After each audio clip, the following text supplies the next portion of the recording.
Hi అండి అందరికీ.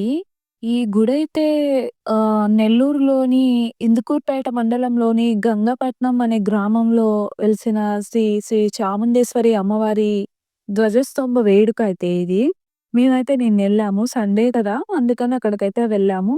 అమ్మవారికి ప్రాణప్రతిష్ఠ చేసి, కుంభాభిషేకం చేసి ధ్వజస్తంభాన్నయితే నిలబెడుతున్నారు. నాతో పాటు మీరు కూడా అయితే చూసేయండి. ఎక్కడెక్కడి నుంచో భక్తులు తరలివచ్చి ఉన్నారు అమ్మవారిని చూడ్డానికి. ఇవైతే నవదుర్గలండి. మనకి దారి పొడుగుతా అమ్మవార్లయితే మనకు కనిపిస్తూ ఉంటారు. ఇక్కడైతే ఒక నవదుర్గల్లాగా ఏర్పాటు చేశారు. ఇదైతే మహా యాగమంట. ఇవైతే అమ్మవారి ప్రసాదం. ఇది చూస్తున్నారు కదా! ఇదైతే శివాలయం. శివుడు ఉంటాడక్కడ. ఇది ఫైనల్లీ ధ్వజస్తంభాన్నయితే క్రేన్ సహాయంతో అయితే నిలబెట్టేశారు. ఫైనల్లీ మనకు కావాల్సిన అన్నదానం గూడా జరిగిపోయింది. వీడియో నచ్చితే లైక్